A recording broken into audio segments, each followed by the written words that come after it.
So, off we go. Tomb of the Garden Curse, everybody. Also known as Garden of Terror. Our first map in the best of 3 series here in the winner bracket semifinal between Rocket Raccoons and the Stack of Doom. Garden of Terror, definitely a map where Blizzard didn't just rehash 2 objectives from different maps. I mean, this map is very different. So what you have to do on Garden of Terror is you have to collect tributes, seeds. And when you have seeds, then you spawn web weavers, garden terrors. It's totally different. It's a completely different mechanic than on the other maps. It's not anywhere similar. And if you think so, then you're clearly not thinking straight. But that's the first map where we're kicking things off here in our series. This is the best of 3 still, as a quick reminder. We have no draft rules or anything. This is a 10-year anniversary cup for Heroes of the Storm. We've seen in Group B of the tournament, which this is, a lot of double supports already, especially from Stack of Doom. Now we have to figure out what exactly the Raccoons are doing here. 6 teams in a group. 2 teams make it out and qualify for the playoffs directly. And then later on, there's also still a last chance qualifier where teams that were eliminated in the group stage still have another shot.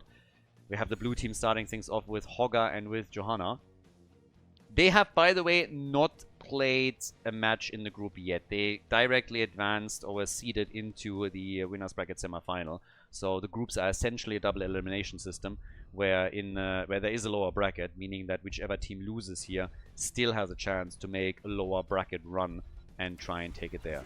Stukov and Uther. Guys, I'm telling you, Stack of Doom is all on board the double support train. Choo-choo! They are definitely, like, they have played every single game so far in this group double support. And I personally, I find it just insanely amazing what we're currently getting as kind of storylines out of the 2 groups. Group A, all about Jimmy.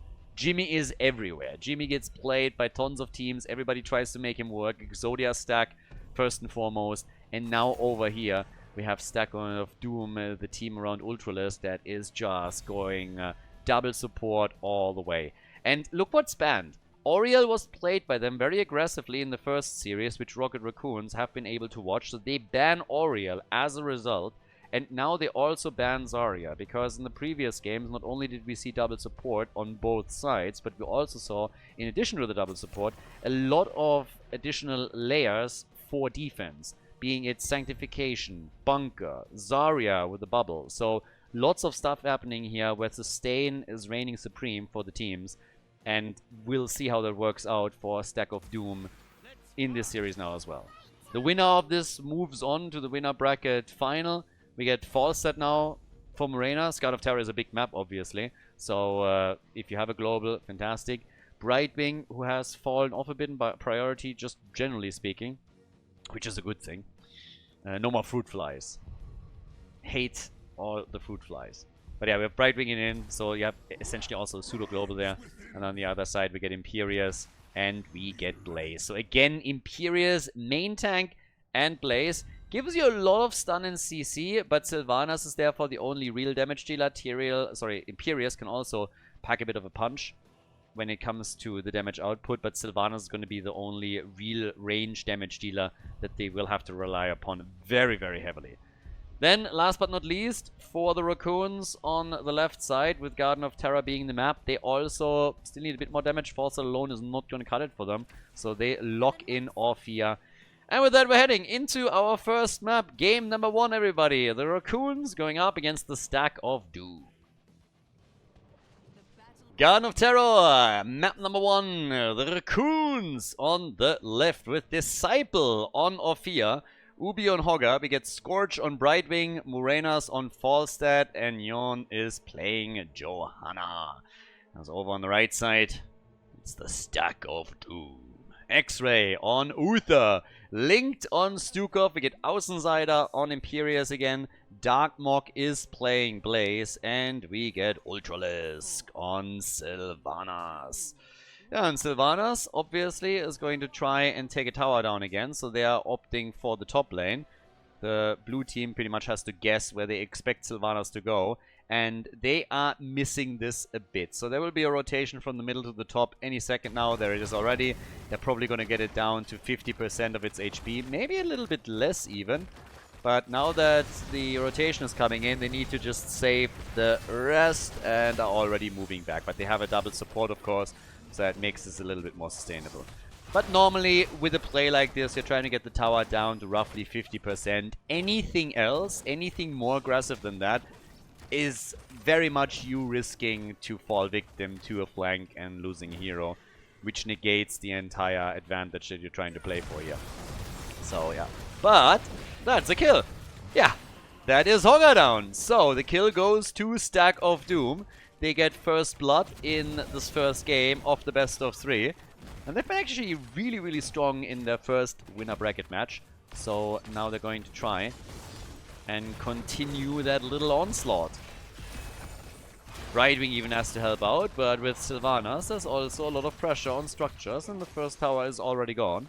Blaze is rotating between the remaining lanes, securing the experience for the team, but now that the first minute has passed, we're seeing more and more mercenaries getting attacked. I mean, obviously you want to go for mercenary control. It's one of the reasons why Hogger actually is such a high priority on this map.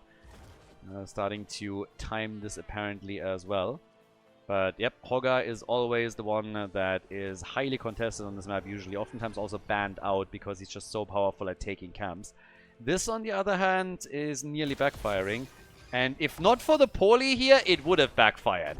So they were trying to time the camp a bit, with Hogger claiming a second. But yeah, that got clutch. If that poly doesn't happen and the slow that comes with it, they would have lost the camp here. So, cutting it close. Imperius with press forward on level 4. And at the top, they're going to take that wall out. Hogger has, as I already mentioned, taken additional camps, so he's busy in the middle of the map. But over here, the wall is completely destroyed. I think the red team is very likely going to let up after this.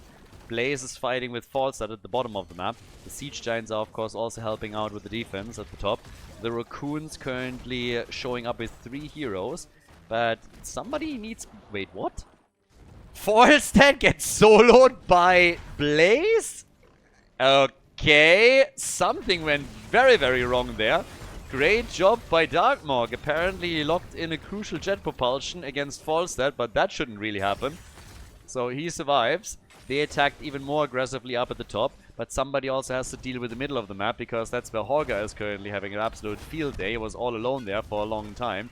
Blaze is now taking out all of the minions quickly, but yep, he needs to push this back and ensure that they're not losing too many hit points on the fort. And to be honest with you, it already lost a lot, so that is a lot of hit points that you're giving up on one of your forts in a situation like this. Structurally, the Raccoons have technically taken a bit of a lead here. The next camp is also about to be taken. Down here we have Hogger trying to do the same thing. So he's currently just spin to win. Spinning and winning. With level 7 talents coming together. And the first seed is now also being fought for. Seems like Linked is gonna get... is he gonna get a freebie? Not quite. Interrupt from Orphea. And they're still pushing Jojo back. I mean, there's a lot of interrupt potential, just generally speaking. But in this case, this one is gonna let go. The position is also just way too good for the red team. You're way closer to the fountain, so you can do a lot there. The problem is that here in the middle, with Falstad and Hogger now both attacking, that fort is gonna take even more damage. And the rest of the red team is essentially pinned down at the bottom of the map. It's Sylvanas that is now rotating towards the top, but that means that they're playing a 2 versus 3 down here. Blaze, though, is alone then. So Blaze is alone at the top. Good news for him. Can maybe do a bit more damage on the fort. Also, that's a nice CC comp. But, well, Jojo gets a shield out. And it's totally fine. Orphea, the schoolgirl, still running around here. Yep, with a sarcophagus here. And then in the meantime, now we have 2 kills to 0. Still the advantage for the red team. But this fort in the middle... that's not gonna make it too much longer. With Falstad also running a global, they can definitely go for that again later on and try to take this out. So this is not gonna be easy. for the red team to hold on to this. They have Sylvanas on the other hand, so every time that you're locking in the mercenary camp, you can start to go for some real aggression. That's exactly what we're seeing down here. Jojo coming in, trying to get them locked in, especially of course when we're talking about Außenseiter here up at the front. Ophia hitting hard. Yep. Oh, Joanna! And she gets out. That was pretty decent work also by Hogger. Safeguarding Johanna. That could have been a kill. Yeah. And, well, with level 10 abilities kicking in, let's see. Ophia currently top damage in the game. Yeah. She's hitting hard. The main reason that she's hitting hard with that sarcophagus over there, with that cask, is because it is mega heavy. That thing weighs a ton. When she hits you with it, you are getting dropped. It contains all the hopes and dreams of the Heroes of the Storm esports scene. So after they got killed and buried, like, she collected everything. And that's why this thing, it weighs a ton. If you slap people with it, whew, that is a lot of damage right there. So, yep. Pretty rough. Too soon? Ah, deal with it. But the blue team is still waiting for a kill. Still haven't gotten a kill. Imperious with the delivery system. The Wrath of the Ingirius. We have Divine Shield on Uther. And Falstad now at the top pushing for the next structure as Blaze is rotating down to deal with the minions. And with all of those double support plays that we're getting from the Stack of Doom, there's obviously not really a lot of kills against them in the early game. It's all about camps now, but the blue team is eyeing that fort in the middle again. And why wouldn't they? The next seat is at the top left, and the blue team is going to grab this now. So each team is going to walk away with one for the time being. But another camp already taken, and the minions take out the fort. So the raccoons are officially in the lead on structures. And the red team trying to maybe get a kill at the top. Ult though from Ophia. Yeah, also a really nice play here. But Stukov gets pushed back. Divine Shield is out. Brightwing gets hit, and the jet propulsion nicely done. But Falstad with a flank, the gust, and Sylvanas is gone. Sylvanas eliminated. That's the main damage dealer, so they gotta drop out here. They are hoping for another kill on Uther. And you know what? They might be able to pull it off. The double support is keeping him alive for a long time, but eventually Uther falls to Ophia, and that's kill number 2. So the blue team now with a double kill after all, drawing even in kills and pulling ahead in experience. So the Raccoons looking pretty good here. Morenas needs some help. Right wing is ready. But the early game advantage that we saw for Stack of Doom is now gone. They haven't been able to get another kill. They are half a level behind. They lost the fort in the middle. And if you look at the damage output, Sylvanas is currently sitting at 17,000. The main damage dealer for the red team is actually Imperious. Their main tank. Now, they're still waiting for level 13 talents, of course. This at the top is going to do some extra damage on the fort. Not going to be too much, but again, adds up over time. Here are the level 13 talents for them. That gives us now well met. But the fort at the bottom of the map, they're going for it, and they're going to try and take this one out as well. That would be the second one to fall. Falstad already gusting early. Wants to prevent the flank from happening. Blessed Shield is out. They're just stopping everybody that is trying to stun them right in their tracks. It was a 5 versus 4 to begin with Hogger sitting at the top. So the blue team was really trying to prevent this from going on. Hogger is pushing for the next structure here. And down at the bottom of the map, the blue team has therefore one job, and that is to drag out this objective grab for as long as they possibly can. They have a lot of tools to try and make that work. Yeah, but it is a 5 versus 4 after all. So the red team needs this one. And they're creating a lot of space for the channel. So 2 seats against 1. But Hogger has also already proxied another wave at the top. So that topside fort is experiencing a lot of damage. Down here, though, finally another kill. And with Ophia gone, that changes the equation very quickly. That is the main damage dealer of the Raccoons. So now they can push for the structure. They're trying to take down Jojo. She's in trouble. Falstad has to use Gust, or she would have died too. If Blaze was still there, with a jet propulsion, in that moment, Johanna's gone. As is the fort falls. But up at the top, yep, Hogger locks this one in as well. So they're trading forts, but the red team has now decided that it's time to steal a couple of camps. They knew that Ophia was still dead, that Falstad had Gust on cooldown, so they came in, took Siege Giants. There's still a mercenary camp also busy at the bottom of the map. Blue team is getting very dangerously close to level 16 on the other hand, so they have a chance to go maybe even for the seed. But it seems that right now the blue team is actually not willing to do anything here. So they're zoning out, and guys, that's Garden Terrors. There it is. Garden Terrors for the red team. They're up against the level 16 talent on the other side, to be fair, which gives us also the afterburner here. But this is a chance to take a few more structures out. The red team is also fairly close to their own level 16 talent, so it's not like they can't bridge that gap. They just have to be careful, at least at the beginning of these fights. But they can try and get a lot with this.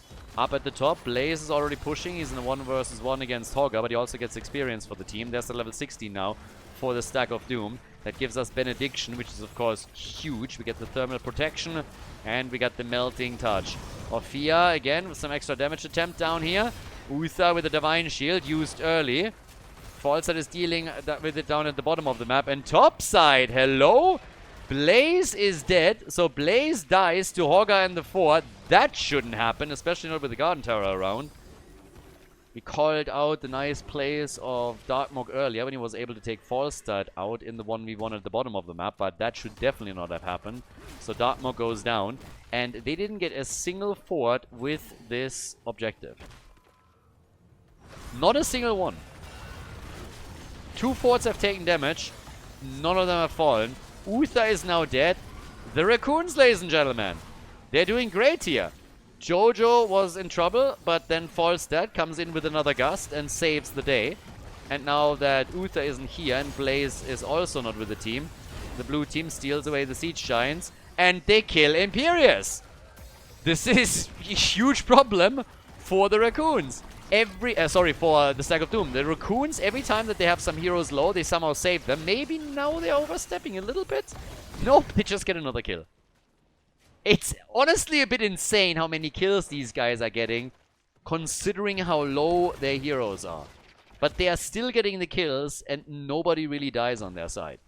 So now there's a fort at the bottom of the map that could technically be taken. Yeah, they're hearthing all out. They will get it eventually. Up at the top lane, there was a bit more damage now done. Ophia is moving in together with Brightwing in the camp that they took earlier. So now even the keep is exposed. Hogger is here as well. So this keep is already taking damage. And that is now a 3-level gap. Let's make it 2.5. Between the Raccoons and the Stack of Doom. So, as well as game match number 1 went for the red team, this is a very different story now. They're getting a little bit crushed here. And the blue team knows it. They are super close to their own level 20, which is a massive advantage. So now the red team is at least trying to take a few of the structures out before level 20 becomes a problem, to make it structurally a bit more even, and they're getting at least this particular fort in the middle. And they might get a kill! Yeah, they're coming in, they're taking Ophia down. They're gonna take down Jojo. The gust this time did not help. And Falstad is also on the run, is able to get away, has afterburner after all, but that's a double kill. So that was pretty big. Even with the level 20 on the side of the Cocoons, that was a huge one. Because they grab a seed, therefore the objective for the Raccoons is still in the distant future. They need 2 seeds to grab it. So that was a big one. If they lose the fight, if they lose the seed, then the next seed likely is gonna spell out Garden Terrors for the Raccoons. Now they're taking the opponent's Siege Giant camps away. They also already claimed the first, now they're taking the second. This will also mean that the topside fort gets destroyed. So more catapult pressure from Stack of Doom. They're basically negating everything that has been done earlier by the blue team when they took those forts out. So those are some pretty huge plays. That fight and that double kill was massive. Dropping Ophia first was absolutely gigantic given the situation they were in.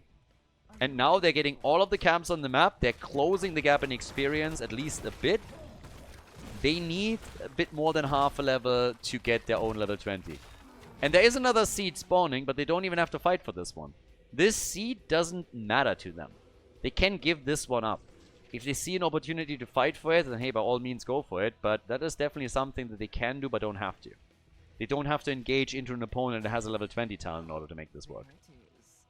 Instead, they can go for a few more camps themselves here. Can give the seed up, which is also not getting locked in mega quickly by the blue team. But they will get the advantage here. Siege Giants at the bottom of the map have now been taken. Catapults are still pushing. We have 6 kills to 5 now. And the game is essentially wide open at this point. Now, there is a difference in the sense that Stag of Doom had an objective. The Raccoons didn't. Given that, the red team is not... they should be ahead, honestly, at least in structures, but they aren't. But they drew even with their opponent. So now we get Redemption, of course, for Uther. Always a little bit debatable if he can redeem himself for all of his sins or not, but still. We got Push Comes to Shove, Impervious, the Burn Notice, and Sylvanas is looking at a bit more damage right now. Is currently sitting at 46,000. Funnily enough, still second damage dealer in the game. Außenseiter with Imperius has still the most damage for the team. But here's the seed now spawning on the red team side of the map. Might even be that the Raccoons just let it go too. And just say like, alright, whatever. Grab it. We're fine with it. Ophir with 60,000 damage. Falset is going to take it though if nobody is dealing with it. But yeah, up at the top they take the camp out. They miss the jet propulsion stun. Imperius also has to rotate away, and Falset is actually just pushing for structures now. This is the beauty of having the birdie. And by the way, he went Epic Mount.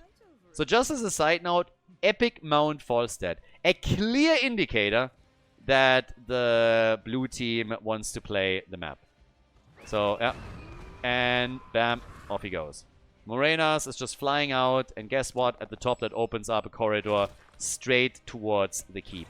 The second seed for the red team has now been claimed though, and the defense is coming. So they haven't lost the keep yet, but having Falstead with Epic Mount means that the red team will have to be very, very careful, because the Raccoons are clearly going to try to play around them as best as they can. So in a patient, long game, they will try to use these lanes as best as they can to use the catapult pressure and take that out. That invade, on the other hand, yep, they got to give it up. That sucks. Camp gets stolen. Blue team is very split here. Needs to be super careful with this. Yeah, Sylvanas is coming in. And the quick Iron Skin. But Imperius gets the connect, and Jojo could be in trouble here. Jojo could really be in trouble. A quick gust is coming out, but where's the Divine Shield? It does not come through. Imperius is dead. Uther is gonna come back, but that was a massive, massive setback for the red team. That was a huge problem. They thought they had the drop on them. Divine Shield gets not used by Uther, by the way. He did not go for the Divine Shield. And now Stukov is also going to die eventually. Massive fight. Uther and Imperius are both falling. I actually don't understand why Uther didn't use his Divine Shield here. Link is wasting a lot of time, but he will fall. So that's a staggered death. That means 2 defenders. The fort in the middle, very likely going to fall. They're trying to get a kill, and they get it. As long as they don't lose Sylvanas here, they're going to be fine for the defense. They're going to lose the keep, don't get me wrong. But they can definitely get their core. The problem is this. That's the objective now. And yeah, even with them getting the Brightwing kill and saving the core for now, this could be a huge problem. They might lose the game now after all. So the Stag of Doom is in trouble. Imperius is back. Uther could have saved himself with a quick Divine Shield earlier. Didn't get it. Now Blaze is gone. Bunker was not available here, and boy, yep, they are in real trouble. This is likely going to be the end of it. There is a Garden Terror at the bottom of the map already going for the next key, but the core is losing hit points at the same time. The shield is already gone. They're defending the best that they can. Stun after stun coming out from Uther as they're trying to drop Orphea. Jojo is low. Imperius is already gone. Johanna will fall, but they need to take the damage dealers out. Falstad is flying in, using Epic Mount again. Orphea is eliminated. 20% on the core. Falstad is dead. 8%, 8%, 4%. And it's game. The Raccoons with a win on Garden of Terror. GG. Before we head into game number 2, make sure that you subscribe to the channel if you haven't done it yet so you don't miss out on any future content here on Khaldor TV. Battlefield of Eternity, map number 2. So, the Anniversary Cup continues. We are still in the winner bracket semifinal, our first one. A best of 3 series, before later we're heading into best of 5 matches. But right now we have a lead for the Raccoons, the blue team, with a victory on Garden of Terror. And let's see how the Stack of Doom reacts to this. I really like what the blue team did. Honestly, looking just as the team names and also at how well the red team performed in the first series, I was looking at it and was just like, alright, they're gonna go for at least a win on map number 1, maybe a clean 2-0. Maybe the blue team can bring one back. But that was very well done. And I like the bans. I really like the bans of the blue team right now. I mean, we get Urel with a very, very quick pick into... we get Darkmonk with a very quick pick into Urel here. But just generally, banning Oriel again, which was a huge staple in the compositions of the Stack of Doom in their first series that they played in the group. But also eliminating Vala, who obviously is not only a great hero on Battlefield of Eternity. Doesn't really matter if you play an arrow build or an auto attack style, it's just different approaches to the map. But they banned 2 of the heroes out that the red team relied upon heavily. Now, there's no crazy draft rules, so there's still plenty to pick from, and what we're now seeing from the Stack of Doom is actually just a Genji light bomb tool. But Chen picked early as well for the Raccoons, and then Li Ming as damage against the Immortal is already a very interesting start into the draft. Li Ming doesn't really surprise. She's still one of the best damage dealers against the Immortal, when also in team fights you can get a lot of momentum with her. Against the Immortal alone, you would probably prefer a different hero. You could go Hanzo there, but Li Ming is just a little bit more flexible when it comes to the general damage that she's able to provide. And she still gets, with the volleys and the ability rotations that she gets, a lot of damage out against either the Immortal or the opponent's team. Chen can help you with the engage there as well. I would absolutely love to see Chen Capybara style, Korean style, as a main tank, and him just going with Kek to disengage in fights and force them. But I haven't really seen that done as nicely outside of the Korean scene, where Capybara just absolutely excels at a particular style. So I don't think we're going to see that as a main tank here. Chen very likely as Fat Illidan sitting on the side lane. Let him eat cake. But how is the blue team now following up on their victory in game number 1? We get ETC as the main tank, and we get Tyrande. Now, I'm always skeptical when I see Tyrande, but this is insanely old school, and I like it. ETC Tyrande was like Murden Tyrande, one of the old school combos. Power slide straight into a Tyrande stun. But to make Tyrande happen, you have to, of course, have just insanely good positioning. And you're going up against a Genji light bomb. I am not sure how Tyrande is going to deal with this. I'm going to be honest with you. Like, there is so much potential for a light bomb engage of Genji, and then Tyrande just getting absolutely destroyed with Murden jumping in, sundering from Thrall, for example. So, I am not so sure when I look at the blue team's draft. If they can make that work, though, that would be pretty epic. Now, we still need more damage for them, but, yeah, Urel can jump in, Murden, Thrall.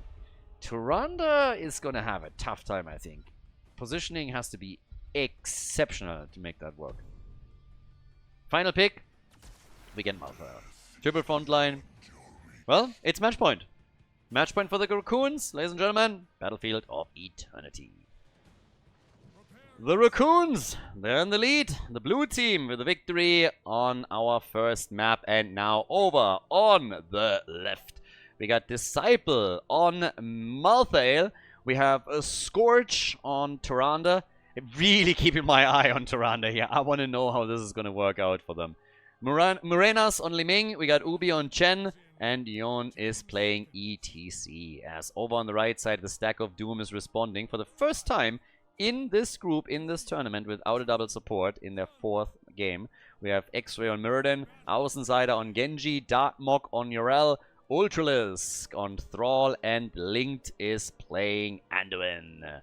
So, let's go. Red team, of course, wants to avoid dropping into the loser's bracket. They are really, really hoping that they don't have to go through that. But we have seen some crazy upsets in this tournament already. Specifically, obviously, in Group A. But, yeah. Stuns are coming in. Ah, that good old power slide. God, the good old days. Kel'Thas, when he was still there in the comp too, you could always go for those stuns. Power slide, Tyrande stun, Hunter's Mark, Gravity Lapse, and then with all that CC, just adding some extra damage. Those were the good old days. But now, Malthael, he dies first. Tyrande is frontlining for a second and is incredibly quickly met by a Stormbolt right to the face. And all of a sudden, there's momentum there. Everybody is jumping down to the bottom of the map. Muradin gets stunned out for just a second within the range of the towers, but he's still fine. First blood in the hands of Stack of Doom. To be fair, that happened in the first series as well. Red team walked away, I believe, with 2 kills to 0. And then it turned later on. ETC on level 1 with a block party. We have also the freshest ingredients for Chen. Only the freshest and best ingredients. I don't know why Chen now immediately reminds me of ramen, but now I want ramen. It's been a while. We have insanely good ramen places, by the way, in Valencia, I gotta say. So, was very surprised, but there's a lot of good ramen places here. And now that I'm seeing Chen, I'm reminded that I have to check him out again. So. Oh, yeah. Yep.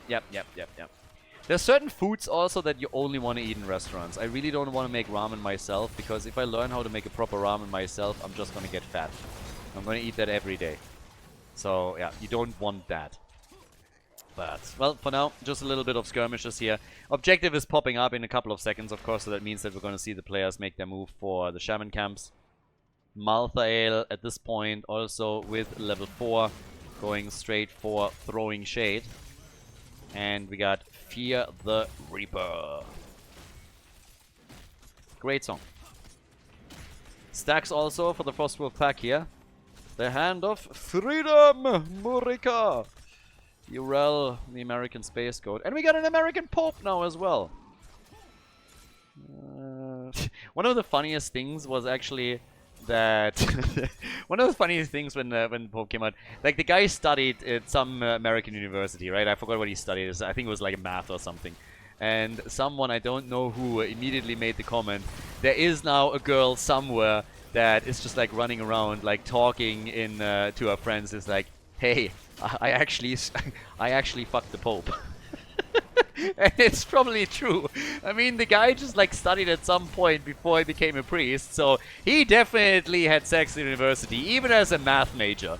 So that's the thing. But when I heard that for the first time, I had to laugh so hard. That's not really something that you think about when you're talking about the new Pope or anything like it. So it was kind of funny. But we have the first objective, the first halftime show, won by the red team. So currently off to a good start. Stack of Doom needs to win 2 in a row if they want to advance to the winner bracket final. So they have to do their thing here. And they are winning the first objective pretty handily. The Raccoons have... I don't want to say... I mean, they have kind of let it happen. They have not fully committed to anything here. So now we have the Immortal moving through the top lane. That's basically a 40% shield, 45% that we're getting. Haven't gotten any kills outside of that early game kill, but now another play from Tyrande. And they're making the move for Muradin, and he's gone! Ultralisk might also die. They come in for him too, and that's a double kill. Hello? The Raccoons! Those are some fierce Raccoons here. These guys are crushing it, damn. And also, of course, that reset the stacking progress on Thrall. So, Thrall's stacking progress has been reset. Level 7 talents are kicking in. That gives us the Ancestral Wrath on their end. Genji with the Augmented Guard. But that's a pretty decent defense that they just set up. And they have taken a big lead in experience. So, that worked out nicely. I gotta say, I am impressed by the blue team.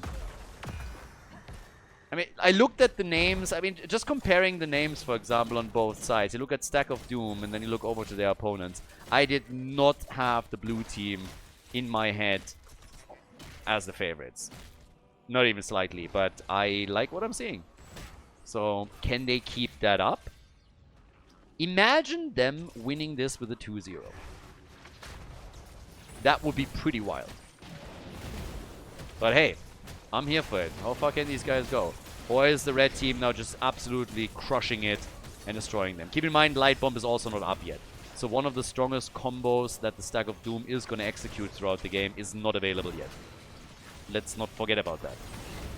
Once that we have that level 10 ability and Genji can engage, things will change a bit.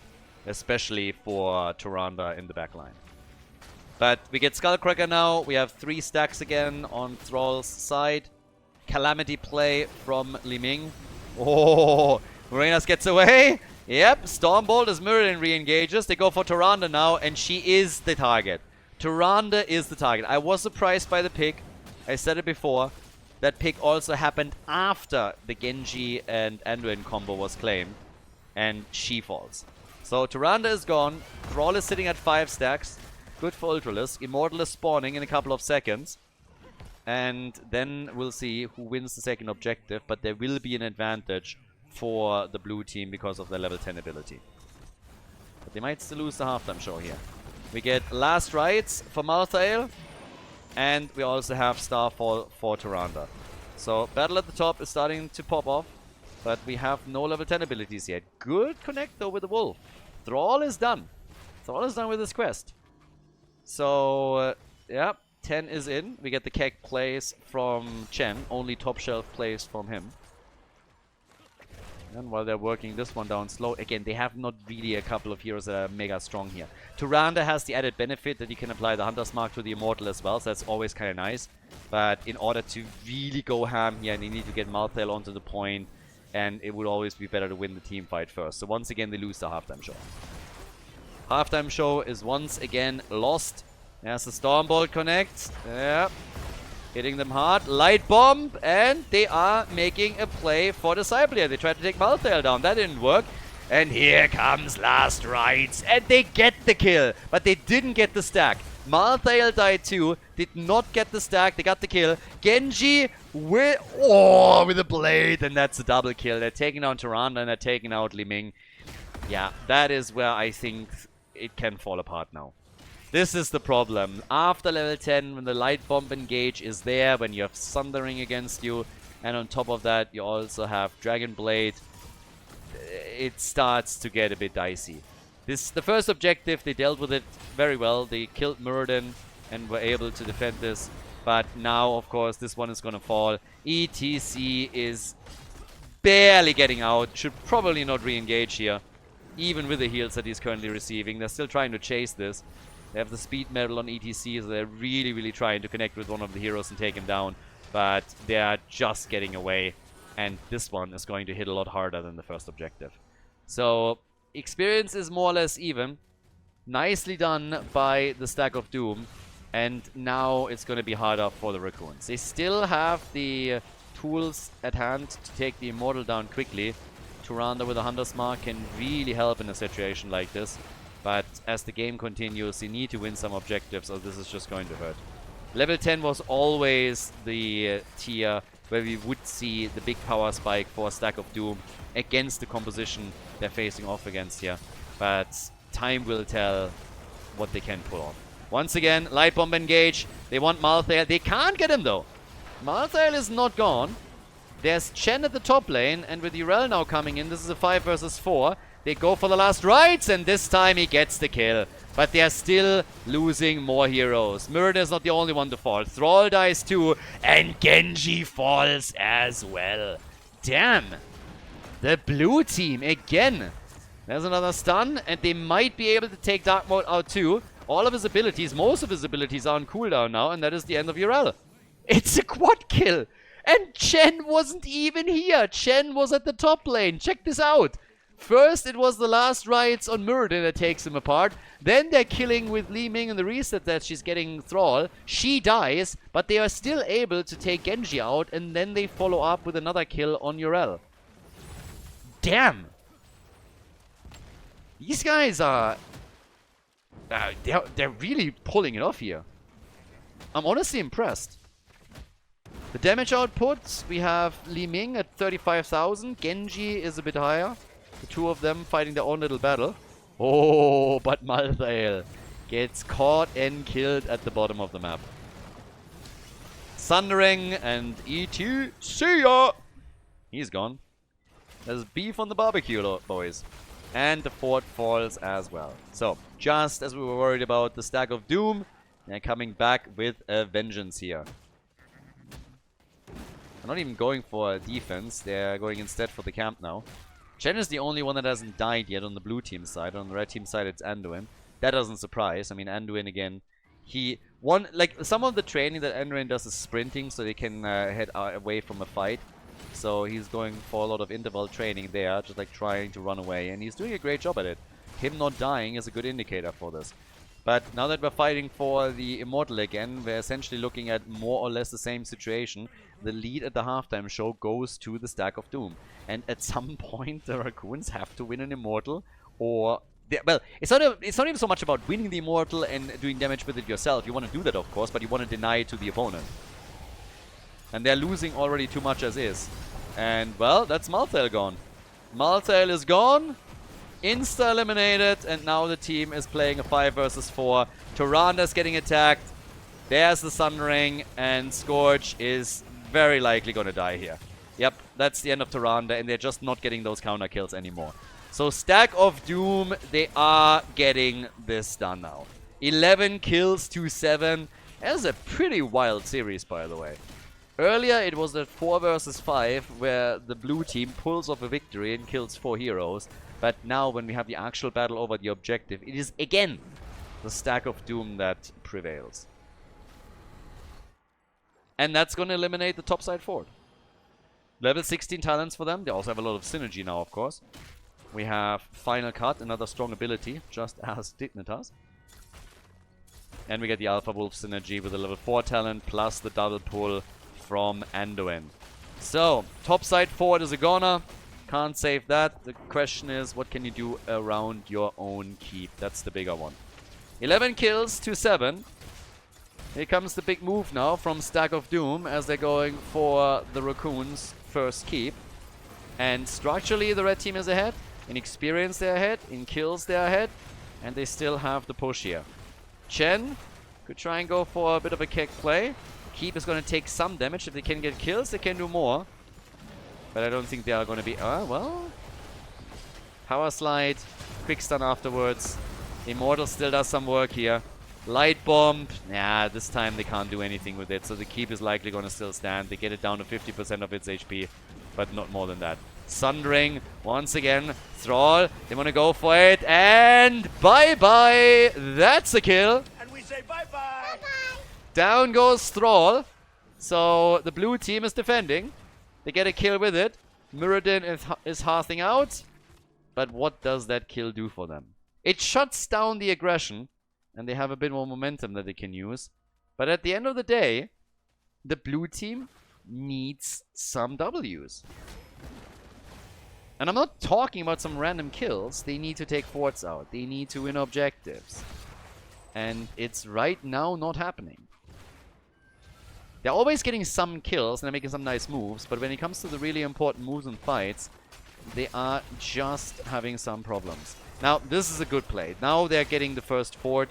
They can destroy this one. They're fully exploiting the fact that Thrall is missing, that Ural is at the bottom of the map. So that's exactly what they need to do here. They got the camp as well. In experience, they're fairly even. So what the difference between the two teams is essentially currently the fort at the bottom of the map.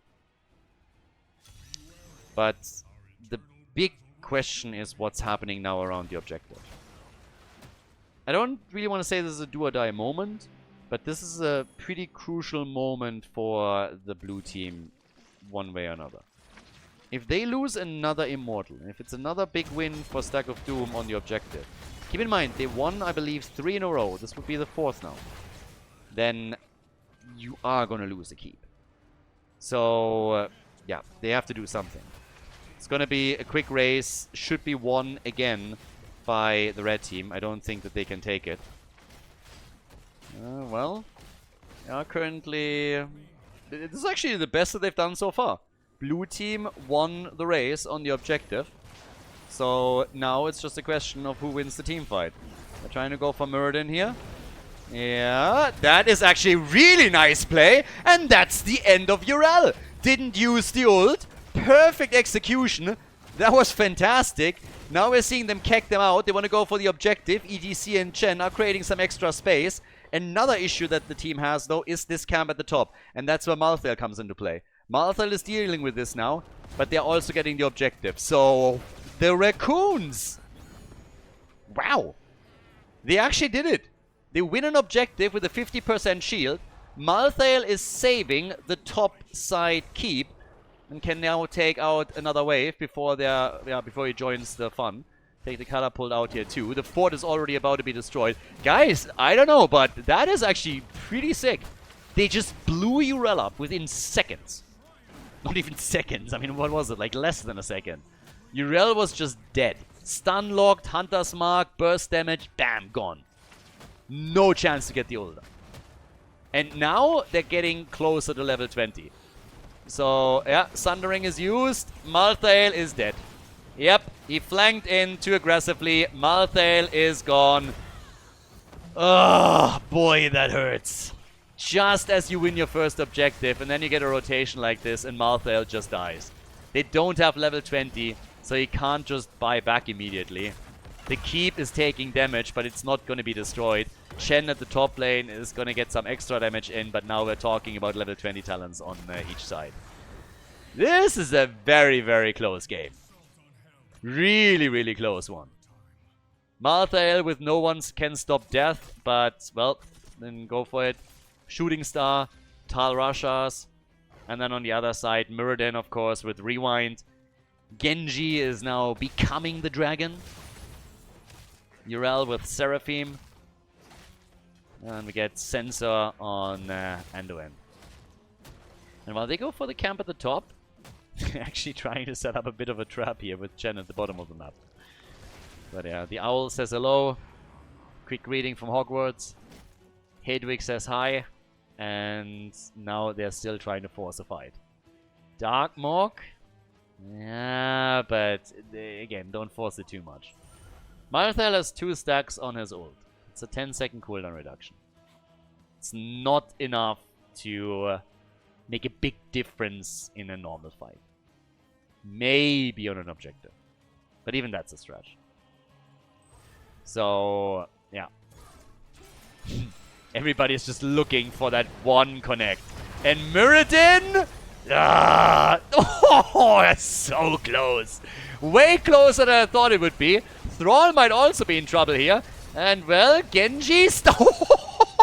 Genji gets stunned and murdered. And now the chase is on. Fat Illidan is jumping straight in, but they lose ETC. The healer, on the other hand, he is dead. That's another reset. Nicely done. Malthael, though, he dies too. But he can buy back.